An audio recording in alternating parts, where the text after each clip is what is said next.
नमस्कार. ॲक्टिव्ह मराठी न्यूजमध्ये आपले स्वागत आहे. रायगड जिल्ह्यात अनंत चतुर्दशीच्या घरगुती व सार्वजनिक गणेशोत्सव मंडळाच्या गणपतींना भक्तिभावाने भावपूर्ण निरोप.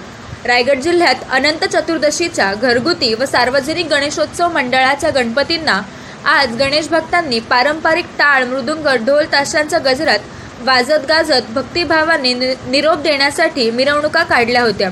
या मिरवणुकीत लालबागचा राजा, उरण आमदार महेश शेठ बालदी, संस्थापक श्री गणेशोत्सव सार्वजनिक मंडळ विवेकानंद चौक, गणेशोत्सव सार्वजनिक मंडळ गणपती चौक, उबाठा गट, राजे शिवाजी सार्वजनिक गणेशोत्सव कोटनाका, जय शिवराय सार्वजनिक गणेशोत्सव मंडळ कामठा, युवक सार्वजनिक गणेशोत्सव मंडळ देऊळवाडी, तर उरण बाजारपेठ, कोटगाव, आनंदनगर, बालई, कोळीवाडा, धुळीवाडा, कुंभारवाडा, बोरी, पोलीस लाईन, हिंदू कॉलनी, मुळेखंड या परिसरातील घरगुती गणपतींच्या मिरवणुका उरण नगर परिषदेच्या विमला जलाशयाच्या दिशेने निघाल्या होत्या.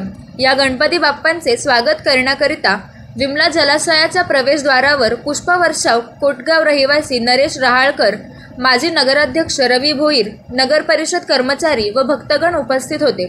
या मिरवणुकीला कोणती अनुचित घटना घडू नये याकरिता नवी मुंबई पोलीस आपला बंदोबस्त चोख बजावत होते.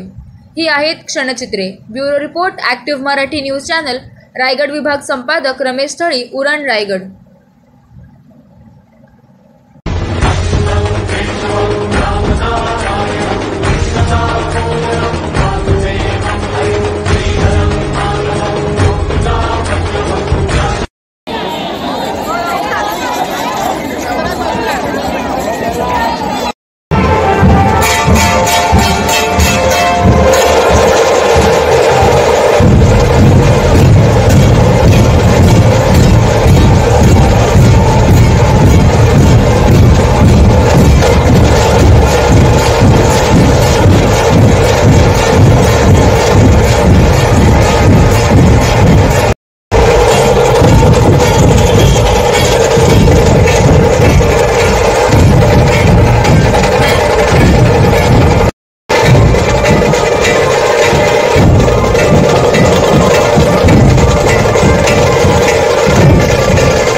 Bureau report active Marathi news, Ahmednagar.